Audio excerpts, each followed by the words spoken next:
Ada pertanyaan langsung dari satu jamaah. Apa tanggapan Ustadz bagi orang yang punya pandangan yang penting semua jalan, jadi sifatnya STMJ, ya kan? Sholat tetap, maksiat jalan, ya kan? Bagaimana pandangan Ustadz? Yang pertama, justru ini menunjukkan tidak adanya konsistensi dalam beramal. Sebetulnya orang yang demikian itu orang bimbang, bukan konsisten. Sebetulnya orang yang demikian orang yang tidak punya pandangan, karena nggak punya pilihan hidup. Dan yang paling penting untuk digarisbawahi, ini poin pentingnya. Ini menunjukkan bahwa sesungguhnya orang-orang yang punya pola hidup demikian adalah orang-orang yang keadaan dirinya belum sehat, kurang sehat.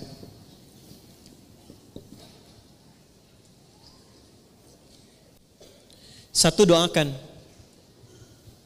Karena yang seperti itu, kalaupun teman, didoakan dengan baik.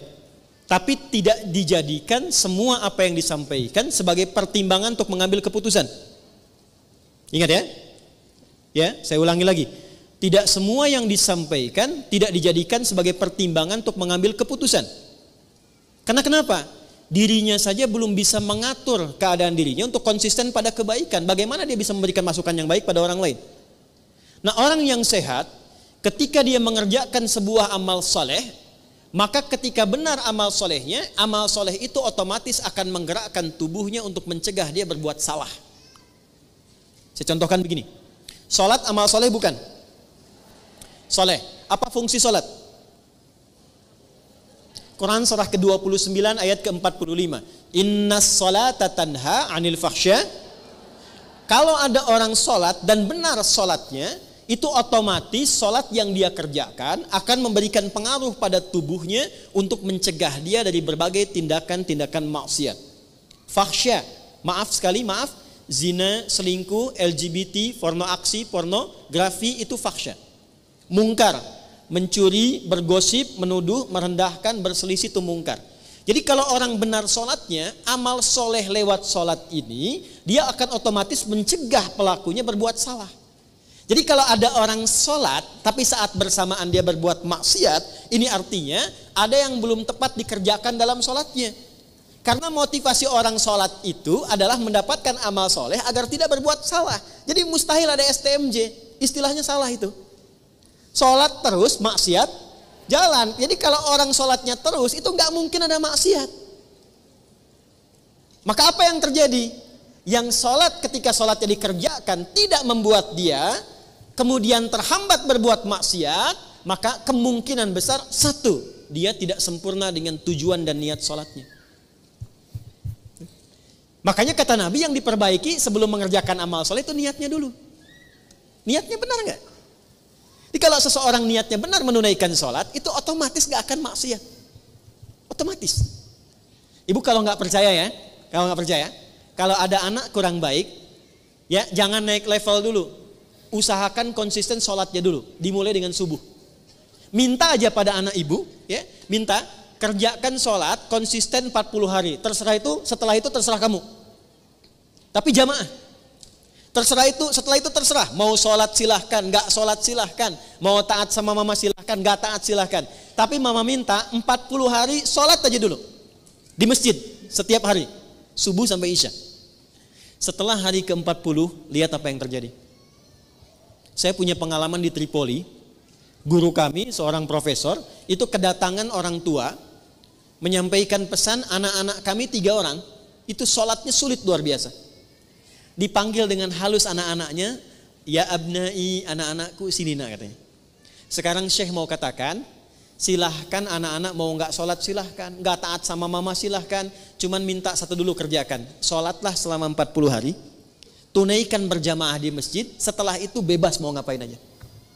Hari ke-40, yang satu berubah jadi baik luar biasa. Jangankan maksiat, untuk berkata yang kurang pantas pun dia gak punya kosakatanya. Yang kedua, naik turun, kadang baik, kadang tidak, kadang baik, kadang tidak. Yang ketiga, itu makin kacau.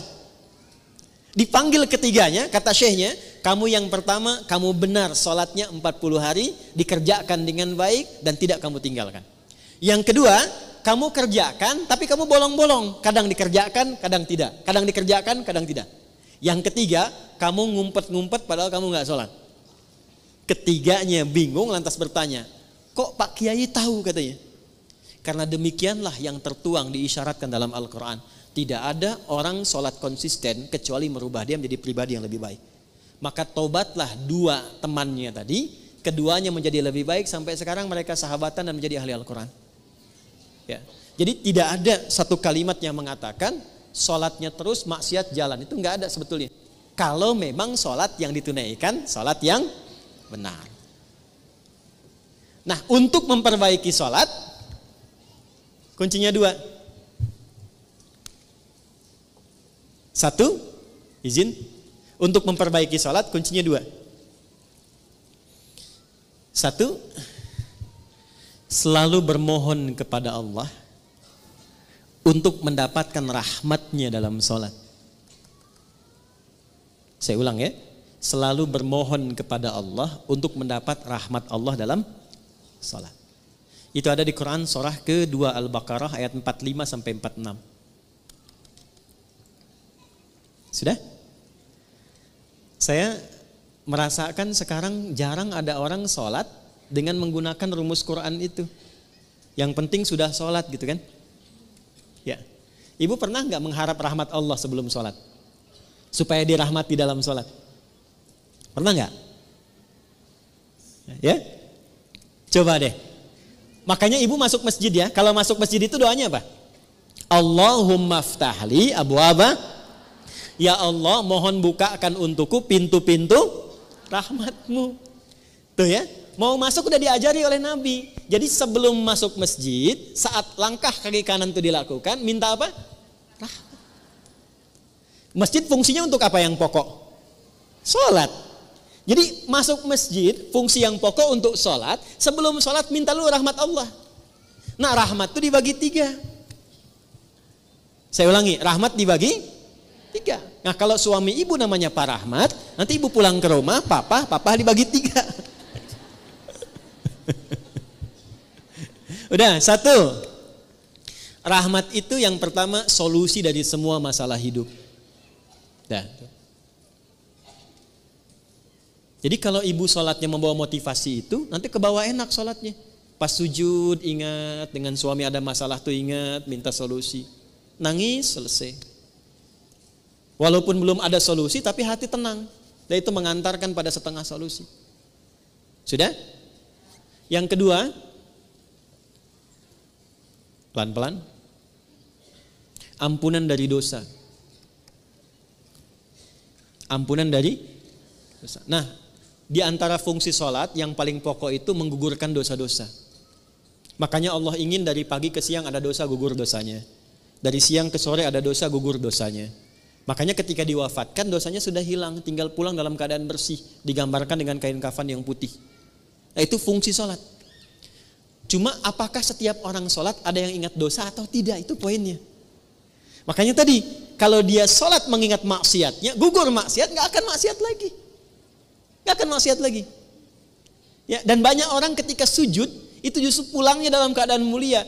Betapa banyak pelaku dosa besar, justru cara pulangnya itu lewat sholat. Lewat sholat. Ada yang sujud, nggak bangun lagi. Insya Allah. Pengen begitu? Nanti zuhur ya, kan sekarang masih ada waktu tuh. Ada yang begitu tuh. Ya. Dan itu luar biasa indah. Ya, saya kan pernah cerita di sini juga kan. Ada seorang kakek, ini bukan ustadz bu. Saya ketemu orangnya. Itu orang sederhana, mungkin viral di langit tapi mungkin tak dikenal di dunia. Sederhana orangnya, nggak disebut kaya, biasa saja. Pakai kaos, cuma jagain masjid, azan. Hari Kamis itu, ba'da asar sedang puasa. Puasa sunnah loh. Di masjid nunggu buka. Cuman tiduran, merem melek.